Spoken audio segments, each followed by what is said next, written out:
Bonjour et bienvenue à cette première de la saison 2023, automne 2023 de Visionnaire. Et vous voyez mon premier invité à côté de moi que j'ai invité, je l'ai booké au printemps dernier pour être certaine qu'elle allait être là. Alors vous le connaissez peut-être pas encore, mais ça sera pas long que vous allez le connaître parce que, en tout cas, moi je vais m'en occuper, puis il y en a plein d'autres qui vont s'en occuper aussi probablement personnellement. Alors, c'est Philippe Brouillard. Philippe Brouillard qui est doctorant en psychologie quantique et qui est aussi, là, on va le dire tout de suite pour que les gens voient la ressemblance, Philippe. C'est le fils à Gaétan Brouillard, le docteur Gaétan Brouillard, qui est notre doyen de la santé intégrative. Puis toi, on va dire que tu es un petit peu comme Obélix. Tu es tombé dans la potion magique quand tu étais jeune, entre la science et la spiritualité. Bienvenue, Philippe, à Visionnaire. Ben, merci à toi, France, de m'inviter à cette première. Je suis vraiment excité de participer à ton aventure. Ah, j'étais vraiment contente que tu puisses parce qu'on le sait et on va le dire, ton épouse est enceinte, elle va donner naissance dans quelques jours. Ça peut être tantôt après l'émission comme la semaine prochaine. Alors, c'est un bon timing que tu sois là avec nous. Euh, T'es doctorant en psychologie quantique. Puis là, il faut que je dise aux gens que quand je t'ai vu d'abord au sommet de la santé métabolique, qui était le tout premier sommet, je pense, au printemps, je me suis dit, yes, ça existe. Quelqu'un qui va faire un PhD pour expliquer, dans le fond, ce que moi j'ai compris quand tu l'expliques, pour expliquer c'est quoi l'illumination, c'est-à-dire c'est quoi la conscience, comment on s'élève au plus haut niveau de conscience. Comment t'en es arrivé là, Philippe? Mais c'est une très bonne question parce que pendant des années, j'étais mélangé avec mon père. Bon, la spiritualité, ça a tout le temps fait partie de ma vie. J'avais 12 ans à peu près, j'avais des cours de spiritualité pour enfants. Mon frère était un peu plus vieux, il y avait plus pour adolescents. Mes parents avaient leurs cours. Mais ça me parlait, mais il manquait tout le temps de la compréhension. Pour moi, comprendre, ça a tout le temps fait partie de ma réalité. Et après ça, ben, je suis allé plus dans la médecine avec mon père. J'ai travaillé pour lui pendant des années. Fait qu'on avait beaucoup de la science, encore une fois. Mais c'était tout le temps, ces deux choses-là, on n'a jamais été mis ensemble. Et parce que je me suis lancé dans dépenser des centaines de milliers de dollars en différentes formations à gauche et à droite. Puis je trouvais qu'il manquait tout le temps quelque chose. Et je me suis Mais pris là, un on va peu. le dire, on va juste en parler. Là, toutes tes formations, on ne va pas toutes les nommer, là, mais tu as été formé en PNL, donc en programmation neurolinguistique, en hypnose, en chamanisme, en guérison quantique, énergétique, pardon, et plein d'autres affaires pour finalement essayer de trouver la pointe de tarte qui manquait dans ta tarte. Là. Ouais, ouais. C'était tout le temps cette compréhension-là. C'est bien beau de vivre l'expérience, mais j'étais comme, comment je peux l'expliquer? Comment je peux inspirer les gens aussi? Et on est rendu dans un monde d'évolution où est-ce que le mental prend tellement d'importance que c'est bien beau de le sentir, mais on veut comprendre aujourd'hui. On est rendu dans cette information, dans cette ère d'information, on est rempli d'informations, mais on parle de spiritualité maintenant, c'est rendu à la mode. Oui. Puis tout le monde en parle, ils ont vécu un cours d'un week-end. Hein, c'est un petit peu la réalité qu'on a vécue aussi en santé, en médecine fonctionnelle. Les gens ont un cours d'un week-end, puis là maintenant on en parle, mais on veut comprendre. Pour comprendre, il faut vraiment aller à la fondation des choses. Et maintenant, bon, le doctorat que je fais, c'est qu'on va expliquer ce que la spiritualité, les anciennes spiritualités, que ce soit le bouddhisme ou l'hindouisme, qui datent de plusieurs milliers d'années, on est capable d'aujourd'hui expliquer ce que Bouddha disait, par exemple, que 99,999% était de l'énergie. Aujourd'hui, en physique quantique, on est capable d'expliquer cette réalité. Fait qu'on explique l'évolution de ce qu'ils nous ont tout le temps dit par intuition, par feeling, par connaissance de choses qu'on n'était pas capable d'expliquer. Aujourd'hui, on est capable. Et c'est là que moi, ça a vraiment, comme les deux bouts ont connecté.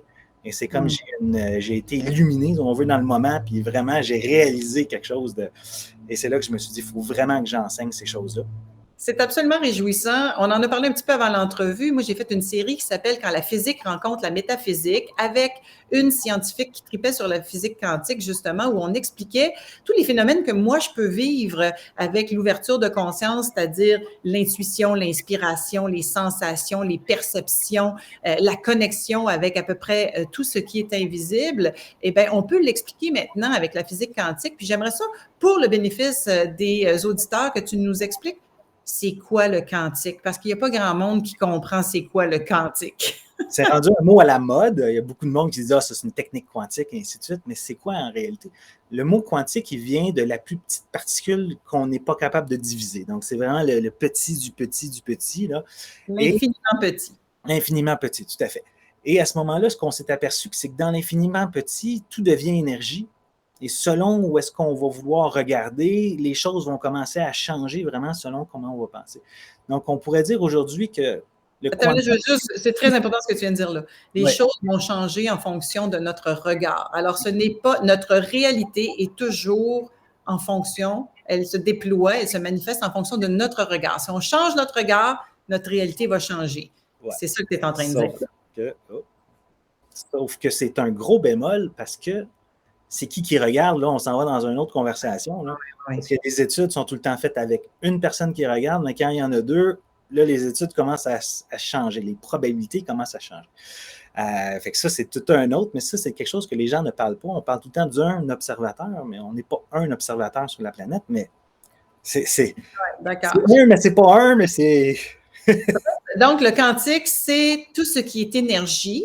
Ouais. Puis moi, de la façon que je le comprends, c'est l'infiniment petit, mais c'est quand l'infiniment petit, il se manifeste quand la lumière rencontre la matière. Là, on a une expérience quantique. Ouais. Et c'est comme ça qu'on peut expliquer peut-être, entre autres, la télépathie, puis un paquet de phénomènes qui sont difficilement prouvables en laboratoire parce que, justement, c'est aléatoire, c'est partout, c'est en même temps. Il n'y a plus de temps dans le quantique.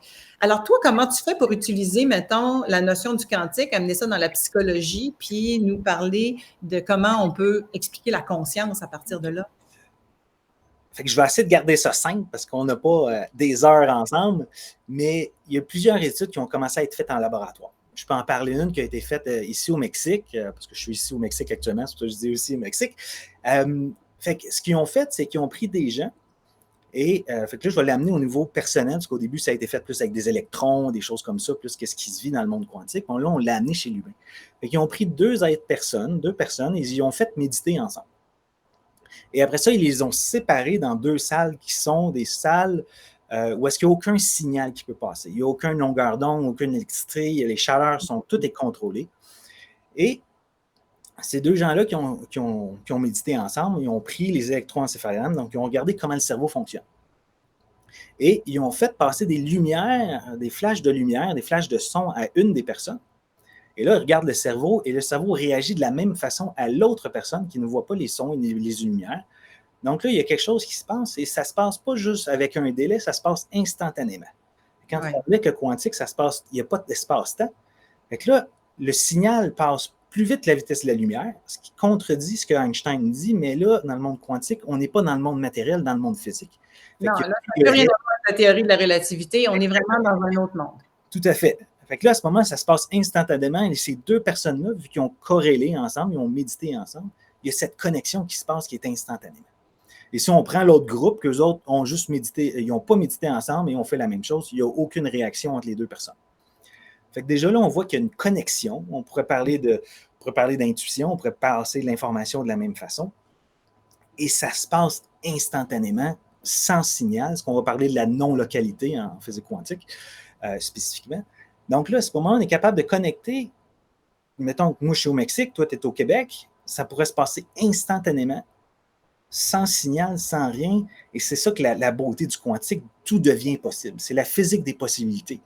Et à ce moment, quand on commence à être capable de jouer avec, bien, on est capable de transformer notre vie parce qu'on comprend cette réalité-là.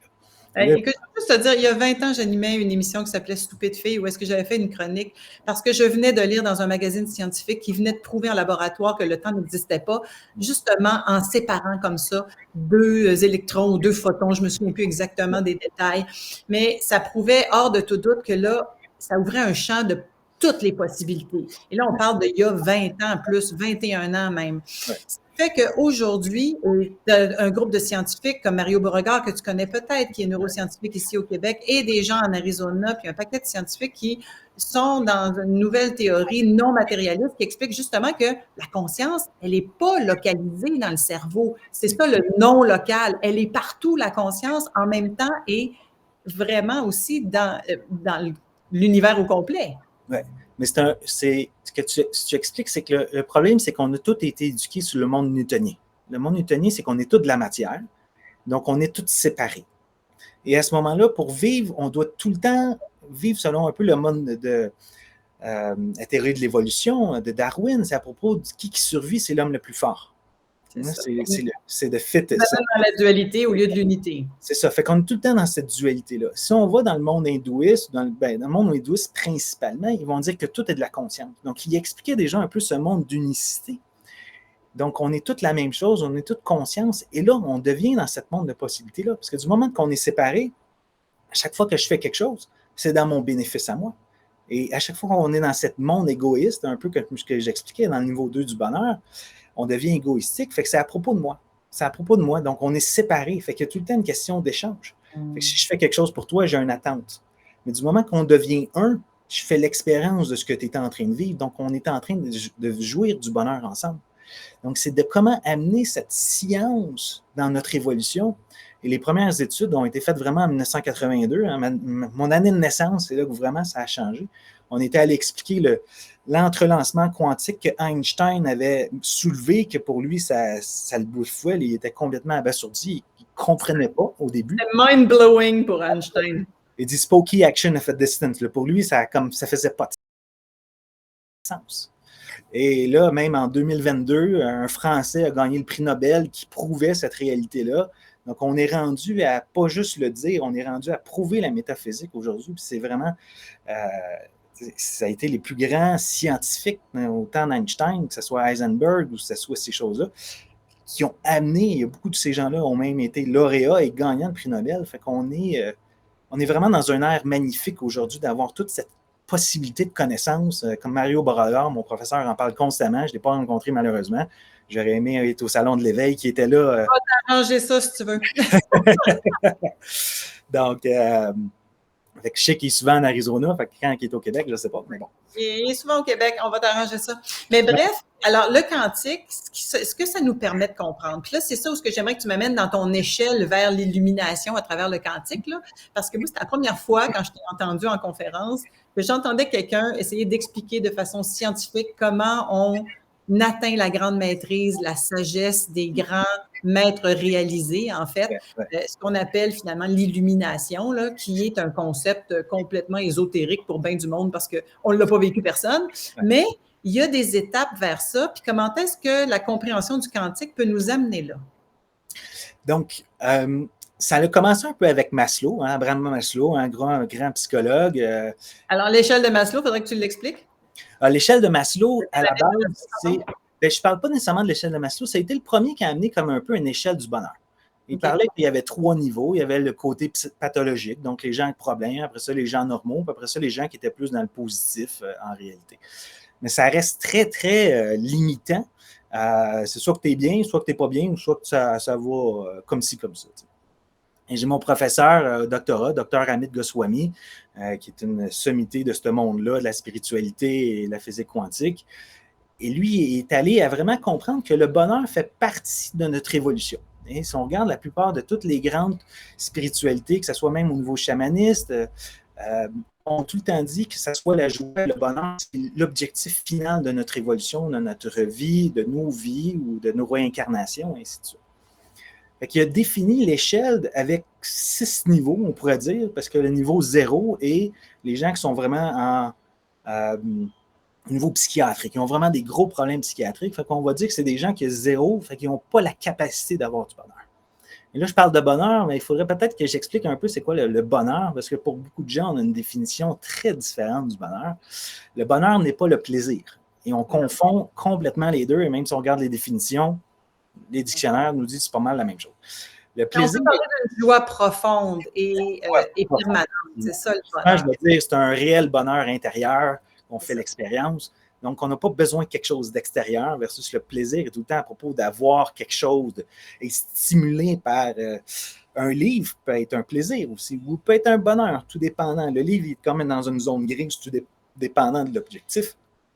Mais c'est aussi le plaisir n'est pas nécessairement mauvais, mais c'est l'addiction au plaisir qui va devenir problématique. Gabor Maté, qui est un expert au niveau de l'aspect de l'addiction, mais c'est vraiment cet aspect-là, c'est quand on devient addicté au plaisir, à ce moment-là, on est en train de camoufler notre malheur. Donc, on est loin d'avoir notre bonheur. Et les bouddhistes disent que le pire ennemi, finalement, de la conscience et de l'illumination puis de l'élévation, ce sont les désirs. Alors, les désirs, c'est l'addiction au petit plaisir. Ouais. Fait que c'est d'être OK dans le moment présent. Hein. Le moment présent, le pouvoir du moment présent, comme Eckhart Tolle parle, il y a une beauté là-dedans. C'est juste d'être présent, mais on n'est jamais présent parce qu'on a tout le temps besoin d'une stimulation.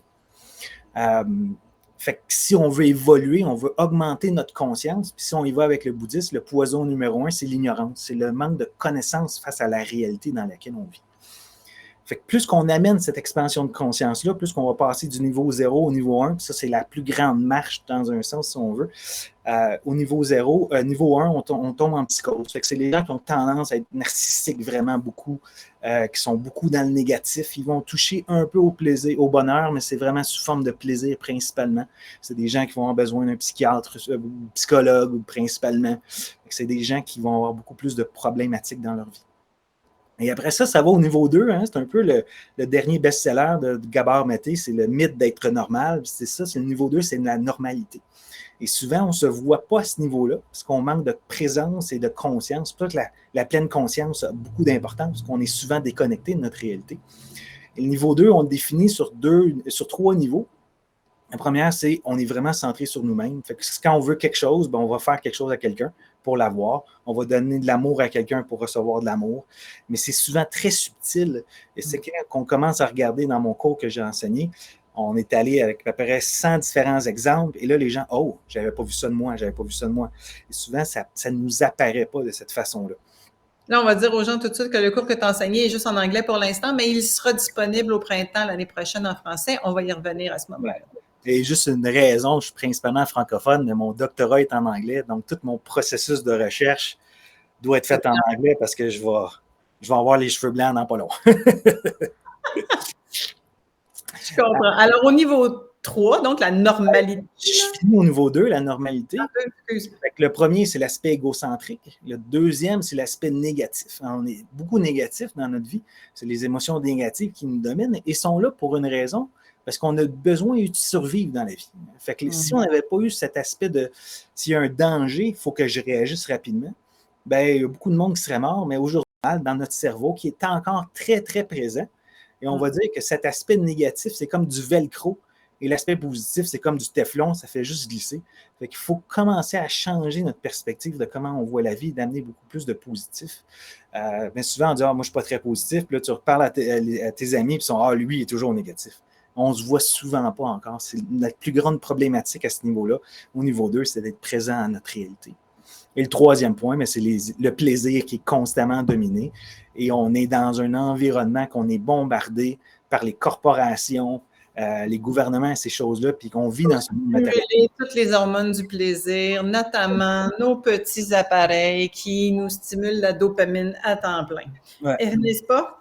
Exactement. Puis c'est une des choses que mon professeur a dit, on est dans une partie comme d'évolutive actuellement parce que d'être ennuyé dans la vie, ça n'existe plus. Et c'est dans l'ennui qu'on fait face à qui on est, c'est qu'on retourne vers l'intérieur et à chaque seconde, si je suis ennuyé, je m'en vais sur mon téléphone et je suis stimulé constamment.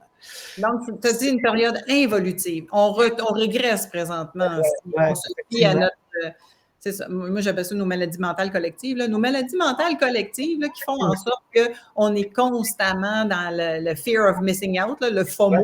Tout à fait. Voilà. Puis on se pose de moins en moins de questions. Hein. Même à l'école, il ne faut pas trop poser de questions. Quand j'ai fait ma maîtrise en gestion des affaires, moi, j'avais déjà une vision très, très large et je posais des questions. Des fois, les professeurs n'aimaient pas ça. Parce que si on voit les choses différemment, ça démontre, lui, son côté égocentrique, que moi, je connais plus que l'étudiant. Fait que poser des questions, challenger les choses, mais choses intéressantes. L'histoire au Canada, en France, en Russie, au Japon, on a toutes des histoires différentes, mais chaque histoire est la réalité. Donc, c'est notre perception de la réalité, mais on nous l'amène comme c'est la réalité. Fait qu'il faut commencer à amener beaucoup plus de sens et se poser des questions. Et ça va nous faire un gros changement dans notre vie. Si on regarde notre mode d'éducation au Québec ou en Amérique ou même en Europe, est très différent du bouddhiste. Quand je suis allé au bouddhiste, je suis allé au Népal 6 semaines l'année passée. J'ai fait beaucoup d'entrevues avec des moines bouddhistes. J'ai eu la chance même de rencontrer Mathieu Ricard, qui était nommé un peu la personne la plus heureuse sur Terre. J'ai eu des entrevues géniales. Et une des questions, c'est comment les moines bouddhistes apprennent? Et une des choses qui m'a surpris, c'est qu'ils vont lire un texte, ils vont méditer dessus, ils vont débattre, ils vont relire le texte. Fait qu'il y a beaucoup cette question, on va faire, on va être, on va se challenger. Il n'y a pas une bonne réponse. C'est une question d'évolution et de comprendre sur différentes perspectives. Et même le Dalai Lama, c'est un expert en débat. Il a été formé par les meilleurs débatteurs. Et quand on le voit interagir et à poser des questions, hein, il a fait des sommets autour de tout l'aspect quantique neurosciences pendant des années à Dharamsala. Et ces questions là, sont incroyables parce qu'il a été expert à débattre et à comprendre le point de vue de l'autre et à le challenger et à amener son point de vue. Ça a été très intéressant à communiquer, à vivre avec les moines puis comprendre comment qu'eux autres voient la vie dans cette réalité-là. Et ça m'a amené vraiment cet aspect de questionner nos choses, questionner qu'est-ce qu'on écoute, questionner les choses. Souvent, on va lire un livre, ah, c'était bon. OK, ouais, mais qu'est-ce que le livre fait? Par exemple, qu'est-ce que tu as intégré, surtout parce que le retenir intellectuellement et l'intégrer, c'est deux choses. Mais là, si on veut monter au 3e niveau? Si on veut passer au 3e niveau, il faut vraiment travailler à ce niveau-là. Et souvent, le 3e niveau, j'en parle plus ou moins parce on pourrait tout se mettre dans le niveau 2 et travailler sur ces 3 points-là, au 4e même, d'amener plus de sagesse dans notre vie. Mais le 3e niveau, c'est quand on commence à vivre vraiment la vie de côté positif, vraiment pleinement. Et il y a beaucoup de gens qui vont se mettre au niveau 3, parce que pour eux autres, ça nous apparaît comme ça, mais quand tu commences à regarder, les observer, il y a très peu de gens en réalité qui sont rendus à ce niveau-là. Il y en a qui sont à 2,5 mettons. Oui, c'est ça. On définit un niveau 2, 2 moins, 2 plus, mais c'est un point de bascule. Tu sais, des fois, on va toucher au niveau 3, mais on va se centraliser plus au niveau 2, 2 moins, 2 plus. Et puis dès qu'on est submergé. Parce que si on veut l'amener aussi d'un point de vue spirituel, la 3e dimension dans laquelle on évolue, c'est la dimension des émotions. Donc, on est pris dans notre corps émotionnel. Et tant qu'on n'a pas appris à maîtriser le corps émotionnel, puis à transcender, puis à surfer sur la vague des émotions, on retombe facilement à 2. Là. Même si on est monté à 2,5, 2,8, 3, oh, une petite émotion, on redescend à 2,5. C'est ça, il y a une des questions qui est comme une question simple dans un sens, c'est quand tu fais face à une adversité, combien de temps ça te prend pour revenir à ta normalité?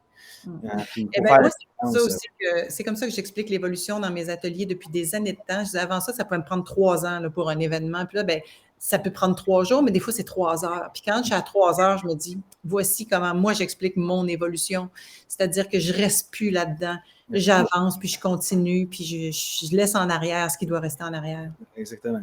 C'est un conflit avec ton conjoint ou ta conjointe ou avec un enfant. Là, c'est souvent, il y a plus d'attachement, fait que souvent, ça va prendre un peu plus de temps.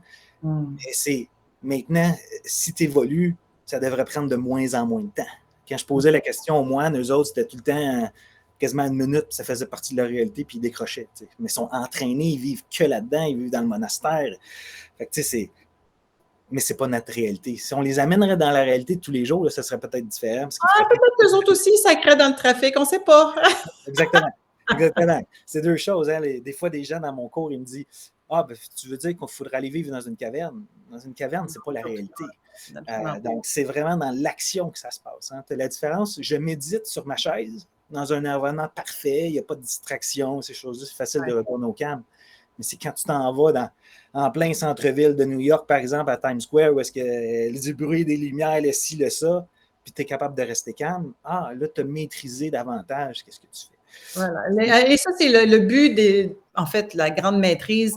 Un mot maintenant, ça s'appelle l'équanimité. D'arriver à cet état de ne plus réagir et d'être constamment aligné dans un état de plénitude. Ce n'est pas le cas de la majorité des gens sur cette planète présentement.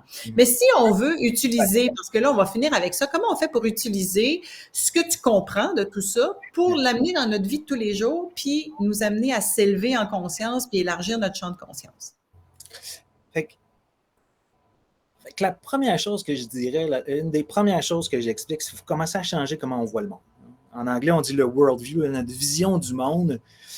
Ça nous a été formé, hein, beaucoup de 0 à 6 ans. On est dans nos zones cérébrales qui ne sont pas rationnelles encore. Donc, on est vraiment une éponge. On est sous hypnose pour les 6 premières années de vie. Fait qu'on commence à tout prendre ces choses-là comme une vérité. Et là, plus qu'on grandit, hein, l'école, nos parents, nos amis, ces choses-là nous forment. Fait qu'il faut commencer à se voir, est-ce que c'est la réalité ou c'est la réalité que je perçois et que je crois? Et on ne fait pas la différence entre les deux. Fait que déjà, commencer à comprendre qu'on est tous un, commence à changer ma réalité. Fait que si je fais quelque chose à toi, hein, on le disait même dans le christianisme, on disait si je fais quelque chose à quelqu'un puis je me le fais à moi, c'est parce qu'en réalité, on est toutes la même chose. Fait que si je fais quelque chose à toi, je me le fais à moi. Du moment qu'on vit dans ce monde séparatiste, dualistique, newtonien, on est séparés. Fait que je fais quelque chose à toi, on s'en fout parce qu'on n'est pas connectés. C'est ton problème. Tu sais, c'est quelque chose qu'on fait à tous les matins dans mon groupe de méditation là, en ligne où on est 150, 160 personnes à mettre ça en pratique. Et moi, je prétends que plus on va être nombreux à le faire, plus, c'est un peu la théorie du centième singe, plus on va être nombreux à le faire, plus à un moment donné, la bascule va faire que une masse critique va être atteinte et ça va être une réalité, ce qu'on est en train de dire là. Oui, tout à fait, tout à fait. La critique des singes est quand même intéressante parce que c'est une hypothèse qui nous a amené comme une vérité. C'est faux, mais le concept est... Moi, j'aime l'histoire. L'histoire est bonne. C'est ça, tout à fait, tout à fait. Mais des fois, j'arrive, il y a des gens qui disent « Ah, t'as-tu vu l'étude là-dessus? » Il n'y en a pas d'étude. Mais bon. Okay. Non, mais écoute, je pourrais te donner d'abord, c'est sûr que dans ton cours de doctorat, ils t'ont raconté l'histoire de l'éléphant et les 5 aveugles qui sont amenés à un éléphant qui touche une partie différente de l'éléphant. Ouais. Alors, il y en a un qui est sur la trompe, l'autre est sur les défenses, l'autre est sur le flanc, l'autre est sur les jambes. Puis il n'y en a pas un qui décrit l'éléphant de la même façon. Quand on leur dit c'est tout le même animal, c'est comme, oh mon Dieu, OK, alors tu peux avoir une vision complètement différente de la même réalité en fonction de ton regard ou de tes sensations. C'est pour ça que le bouddhiste, je trouve que quand ils disent leur premier poison, c'est l'ignorance, mais c'est de commencer à se poser des questions et à comprendre. Parce que je ne suis pas très en désaccord avec ça, mais juste dire, il faut méditer, il faut amener de la pleine conscience, ces choses-là. Je suis comme, oui, mais il faut comprendre la réalité dans laquelle on vit. Et du moment qu'on amène cette compréhension-là, ça commence à changer notre réalité, puisqu'on crée notre réalité et la réalité nous crée en même temps. Voilà. Quand on change un peu J'ai fait une formation, il disait là, c'est comme si tu as des lunettes roses, puis tu penses que la vie est rose. Mais en réalité, la vie n'est pas rose pantoute. Elle est d'une façon, mais elle est rose parce que tu as cru à ces croyances-là. C'est ces croyances qui deviennent limitantes, mais tu es désillusionné. Hein? Il y a 3 choses. Il y a la réalité, il y a les croyances et il y a les sciences. Puis souvent, les gens, ils croient que c'est vrai. Puis à ce moment-là, c'est faux, mais ils ne sont pas ouverts à la science, par exemple. Fait que là, il y a une désillusion. Et souvent, on est désillusionné parce qu'on est bombardé d'informations. C'est souvent des informations qui sont fausses. Mais on peut aussi croire à la science et que la science soit dans le champ, là, parce que tout à fait. Ouais, c'est ça. Je dis souvent, par exemple, moi, souvent les gens me disent en spiritualité, ces choses-là, les gens qui voient les énergies, ils disent, tu as beaucoup d'intuition. Fait que souvent, je vais dire, les gens qui ont de l'intuition, c'est les gens qui ne savent pas que la science est là. Ils savent que c'est vrai, mais on ne le sait pas encore. Et pour moi, ça a tout le temps été ça. J'avais comme ce sentiment que c'était vrai. Mais maintenant, quand j'ai amené cette science-là, c'est comme là, j'ai la réalité. Mais souvent, il y a des gens qui ont la science, ils pensent que c'est vrai, mais c'est faux en réalité. Parce qu'il y a beaucoup de la science qu'on voit. On est dans une science séparatiste. On est dans une science matérialiste. Il n'y a pas d'espace pour ce qu'on est en train de se raconter. Ouais. J'aimerais dire aux gens que, et j'ai mis le lien juste au-dessus de la vidéo ou sur le côté, peu importe comment vous nous regardez, le lien de, en fait, une page où est-ce que vous allez tomber pour avoir un exercice que Philippe guide, justement un exercice quantique pour intégrer, commencer à comprendre ce qu'il raconte là. Il y a une petite vidéo explicative de 9 minutes, puis après ça, vous pouvez aller faire les exercices et vous donner une idée là, de c'est quoi exactement cette espèce de monde quantique. Tu passes par l'hypnose, je trouve ça intéressant parce qu'effectivement, ça change notre état de conscience et ça nous amène dans une ouverture beaucoup plus grande. En terminant, Philippe, ça va prendre quoi pour arriver à la grande illumination? Là, est-ce qu'on va voir ça dans notre vie, toi puis moi, tu penses? Ben, plus toi que moi, là. Que ce soit moi ou toi, on a toute cette capacité-là. Mais on est souvent plus pris, on n'y croit pas réellement. Il y a tellement de choses. Hein. On parlait, par exemple, de Jésus qui transformait l'eau en vin. C'est qu'à un certain moment donné, il a réussi à se déprogrammer et à croire que tout était possible. Parce que dans le monde quantique, tout est possible. Je vois différentes formations. Je suis posé d'y aller prochainement. On est capable de voir sans les yeux. On est capable de faire bouger des objets et ces choses-là existent toutes. Écoute, ça, c'est l'école de Ramtha. Là. Entre autres, mais... Entre autres, puis il y en a plein d'autres qui le font. Puis je suis en train d'écrire un livre avec Pierre Lessard où est-ce qu'on va expliquer tout ça également à notre façon. Ouais. Bien sûr que quand ton troisième œil est ouvert, tu peux... Et les enfants sont très, très, très... Ils sont très faciles à entraîner avant de tomber à l'adolescence parce que justement, leur troisième œil est tout ouvert. Alors, ça fait en sorte que là, on entre dans une réalité où tout est possible. Et Philippe Brouillard, je suis tellement contente que tu existes, là, qu'on va collaborer à nouveau. Si tu... chose, je lance un programme, un petit programme dans à peu près un mois, tout dépendant de comment bébé va aller, toutes ces choses-là. S'ils s'inscrivent pour les exercices quantiques, ils vont recevoir toute l'information. C'est les premiers à qui j'en parle. J'en ai pas parlé encore à ce niveau-là. Eh bien, c'est merveilleux. On a le scoop à Visionnaire et vous pourrez aller essayer l'exercice quantique par la suite, faire partie de la liste de distribution, puis Philippe va vous rejoindre directement. Écoute, j'aurais parlé des heures avec toi. On va le faire autrement parce qu'il y a des projets qui s'en viennent. On est vraiment dans une ère exceptionnelle où est-ce que ce sur quoi ton père a travaillé depuis 40 ans, moi depuis 20 ans, c'est en train de se passer avec des jeunes comme vous autres. C'est tellement réjouissant. Merci d'exister. Ben, merci à toi de m'avoir invité, d'aider à partager ce message. Avec grand plaisir. Alors, si vous avez aimé cette entrevue, s'il vous plaît, partagez-la en grand nombre. Il faut que ça fasse le tour, que ça devienne viral. On veut 1 million là-dessus. 1 million de vues. Merci, Philippe. À tout le monde. Tout le monde. Merci.